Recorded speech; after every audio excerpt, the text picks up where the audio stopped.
నమస్తే, నేను అనుకున్న మామిడిపల్లి విజయవాడ రుచులు అనే శీర్షికలో ఈరోజు మీకు దొండకాయతో ఒక స్నాక్ చూపిస్తాను. అంటే దొండకాయని ఒక పకోడీ లాగా తయారు చేసుకోవడం అనమాట. ఇది రైస్లోకి బాగుంటుంది. కొత్తగా ఈవినింగ్ టైం పిల్లలు స్కూల్ నుంచి రాగానే మనం బంగాళదుంపలతో వాటితో ఎలాగైతే చేస్తామో అలా దొండకాయలతో చేసి పెడితే వాళ్ళు జనరల్గా పిల్లలు దొండకాయలు బెండకాయలు ఇలాంటివి తింటలేదు, వంకాయలు అలాంటివి. వాళ్ళకి ఇలా ఏదో ఒక ఐటమ్గా చేసి వాళ్ళకి పెడితే షేప్ మారుతుంది, చూడడానికి రుచి మారుతుంది, కనుక ఆటోమేటిక్గా పిల్లలు ఇష్టంగా తింటారు. ఈ దొండకాయలు నేను 1/2 కిలో దొండకాయలు తీసుకున్నాను. ఇవన్నీ ఇలా నిలువుగా చెరికల్లాగా చేసుకున్నాను. దీంట్లోకి మనం కార్న్ ఫ్లోర్ కలుపుకుందాం.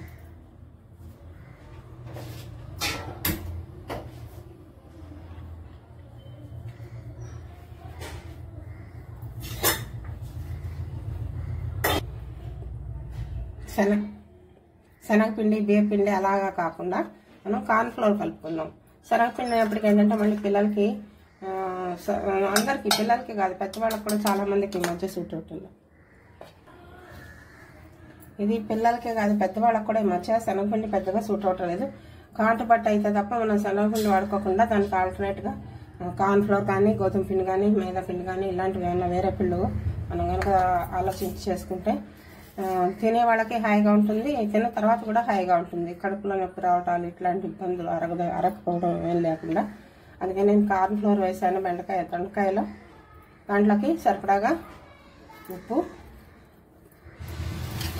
సరిపడాగా రెడ్ చిల్లీ పౌడర్. దీంట్లో ఇంగ్రీడియంట్స్ చాలా తక్కువ పడతాయి. దొండకాయ ముక్కలు, కార్న్ ఫ్లోర్, ఉప్పు, కారం, అంతే, అంతకుమించి ఇంకేం లేదు. ఇవి శుభ్రంగా మనం వేరే తడి చేసుకోక్కర్లేదు. ఈ దొండకాయలు ఎలాగో తడిగానే ఉంటాయి కదా, ఈ తడిలో వేసేసి ఈ పిండి అంతా ముక్కలు కరిగేలాగా పట్టించేసేసి కలిపేసేయడమే. ఈ కలిపిన దాన్ని మనం ఆయిల్ స్టవ్ మీద పెట్టాను, కాగుతుంది. కాగిన దాంట్లో మనం ఈ దొండకాయలు వేసుకొని డీప్ ఫ్రై చేసుకోవడం. ఇవి రైస్లో స్నాక్ ఐటమ్గానే తినొచ్చు, లేదంటే రైస్లో కూడా తినొచ్చు. ఇందాక నేను చెప్పినట్టుగా ఎలా తిన్నప్పటికీ మంచి రుచిగా ఉంటాయి. దొండకాయలు హెల్త్ కూడా, షుగర్ వాళ్ళకి దొండకాయలు చాలా బాగా హెల్ప్ చేస్తాయంటారు డాక్టర్స్. కనుక మనం మధ్య మధ్యలో ఇలా వెరైటీగా చేస్తున్నాం అనుకోండి, పిల్లలకి నచ్చుతుంది అనమాట, ఇష్టంగా తింటారు. మళ్ళీ మళ్ళీ అమ్మ చేసి పెట్టవా, మనం చేసావు కదా అని అడిగి తింటుంటారు పిల్లలు. ఆ రకంగా మనం చేసుకోవచ్చు.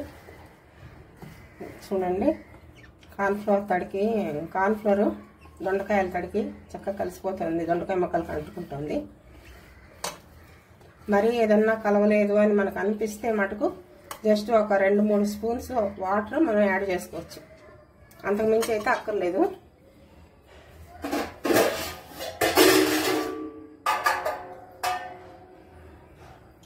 అడుగులో ఉన్న పిండి కలవటం కోసం ఒక 2 స్పూన్స్ వాటర్ మనం యాడ్ చేసుకుంటే సరిపోతుంది. అంతకుమించి మన పకోడీల పిండి, బజ్జీల పిండి లాగా ఎక్కువ వాటర్ వేయకూడదు. వేస్తే పిండి అంతా ముద్దలుగా అయిపోతుంది అన్నమాట. ఇదిగోండి, పిండి కలుపుకోవడం అయిపోయింది. ఇక్కడ ఆయిల్ కూడా బోసి కాగే ఉంటుంది స్టవ్ మీద.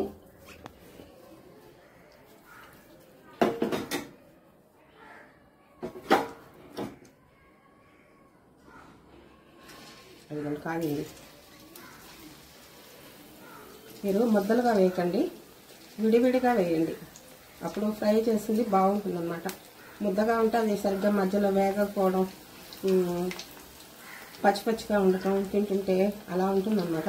అందుకని మీరు అలా విడివిడిగానే వేసుకోండి. మనం పల్లి పకోడీలు అవి వేసుకుంటాం కదా, అలా విడివిడిగా ఉండేలాగా వేసుకోండి.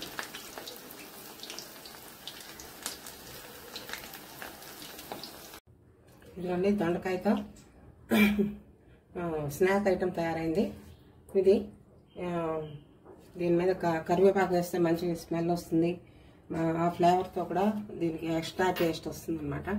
దీన్ని ఫ్రెంచ్ ఫ్రైస్ ఎలాగైతే పిల్లలు సాస్లో నంచుకొని తింటూ ఉంటారో అలా మనం సాస్తో కూడా పిల్లలకి దాన్ని ఇవ్వచ్చు. అలా తినా కూడా బాగుంటుంది. లేదు చక్కగా వేడివేడి అన్నంలో నెయ్యి వేసుకొని కూరలాగా తిన్నా కూడా బాగుంటుంది. ఇది స్నాక్ అండ్ ఫుడ్ ఐటమ్ కూడా అనమాట. అందుకని ఎలా తిన్నా బాగుంటుంది. మీరు కూడా దీన్ని తయారు చేసుకొని తిని ఈ టేస్ట్ని చూడండి, ఆస్వాదించండి. ఉంటాను మరి.